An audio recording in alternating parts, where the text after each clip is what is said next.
It was a hot day in Plant City, Florida, back in July 2005.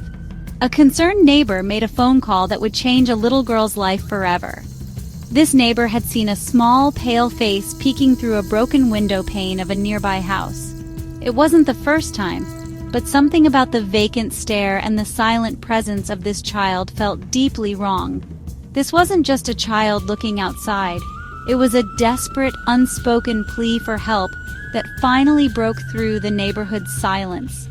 That brave call to the police set in motion a rescue that was years overdue, pulling back the curtain on a secret world of unimaginable suffering hidden in plain sight.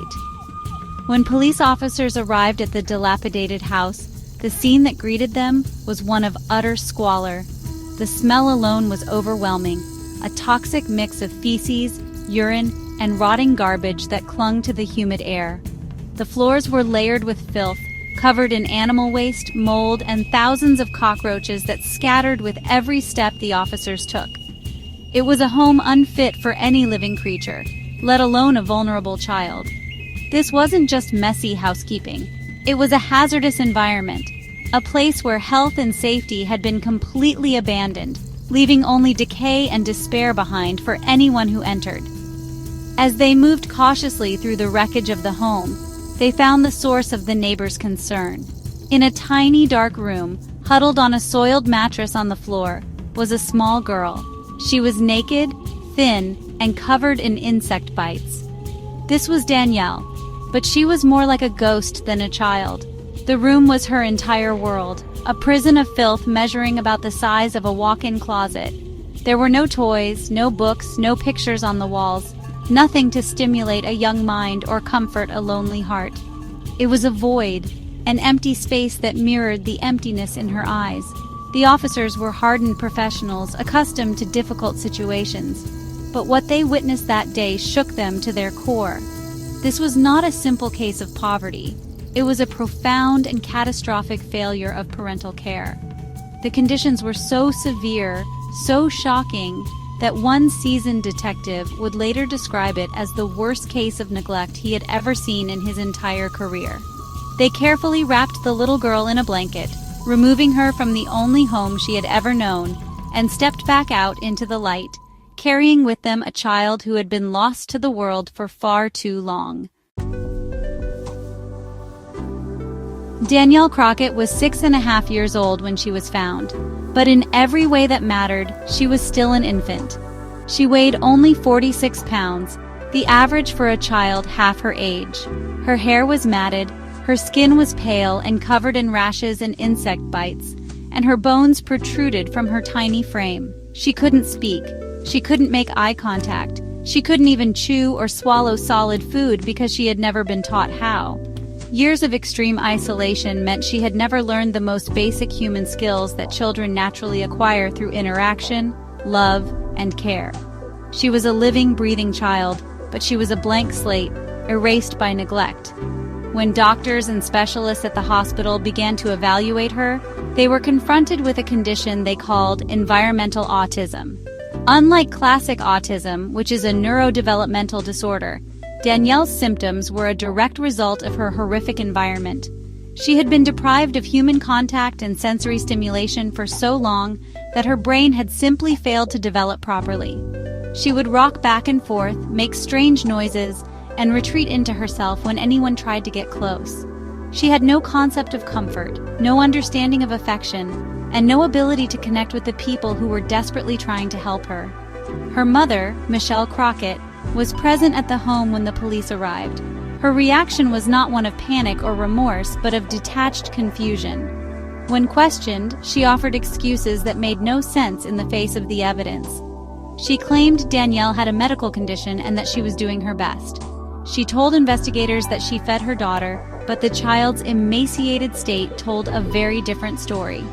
It was clear that the mother was either incapable of understanding the severity of the situation or was deliberately concealing the truth of her profound failure as a caregiver. Her words were hollow, a stark contrast to the horrifying reality within her home. The legal system had to step in immediately to protect Danielle. Michelle Crockett and her live-in boyfriend were arrested, and Danielle was placed in state custody. The court proceedings that followed would bring the full, heartbreaking extent of the neglect to light. Experts testified that Danielle had been kept in a state of sensory deprivation, likely for most of her young life. She had been treated not as a child, but as an object to be hidden away, fed just enough to survive but denied everything else that makes us human. The mother's parental rights were terminated, a necessary step to give Danielle any chance at a future. The medical and psychological evaluations of Danielle painted a grim picture of the long-term damage caused by severe neglect. Experts explained that the first few years of a child's life are critical for brain development. This is when neural pathways for language, social interaction, and emotional regulation are formed. Because Danielle was deprived of touch, sound, and love, these pathways never fully developed.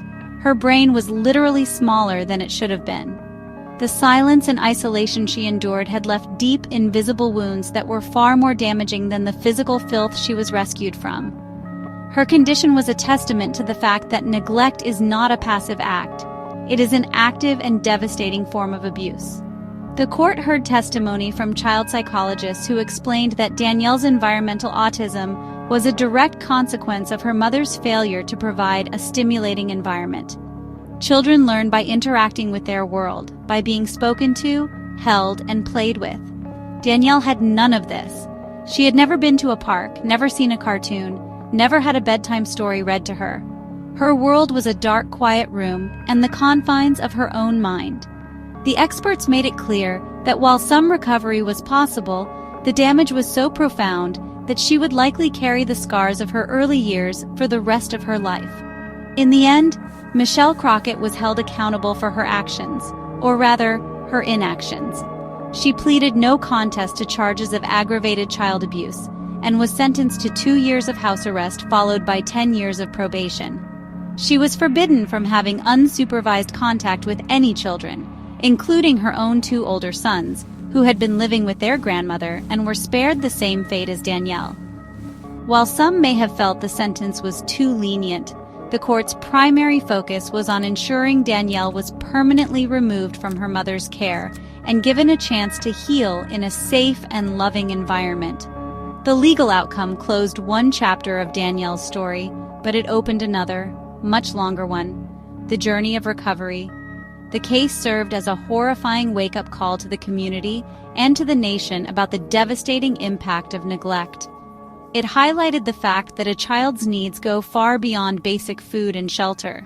They need engagement, affection, and stimulation to thrive. Danielle's story forced people to confront an uncomfortable truth. Sometimes the most dangerous monsters are not strangers, but the very people who are supposed to protect us. It underscored the absolute necessity for neighbors, teachers, and family members to speak up when they suspect a child is in danger.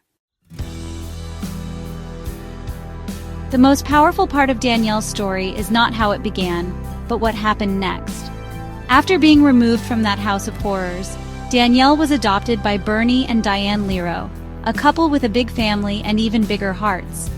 They knew the road ahead would be incredibly difficult, but they were determined to give Danielle the love and patience she had always been denied.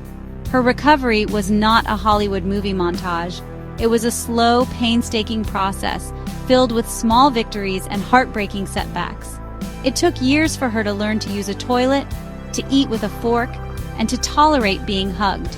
But with unwavering love, she began to emerge from her shell. This story is a crucial reminder for all of us. We have to be the eyes and ears for children who cannot speak for themselves. The signs of neglect are not always as dramatic as a face in a window. They can be subtle: a child who is always dirty, who is withdrawn and fearful, who is developmentally delayed, or who is constantly hungry. It's easy to look away, to tell ourselves that it's none of our business or that we might be mistaken. But what if you're not mistaken? That moment of discomfort for you could be a lifetime of difference for a child like Danielle. That single phone call from her neighbor was the lifeline she desperately needed. Danielle's journey shows us that healing is possible, even from the deepest of wounds. While she may never fully catch up to her peers, she has learned to communicate, to show affection, and to experience joy. She loves swimming, she loves her family, and she has learned what it means to be safe and cherished.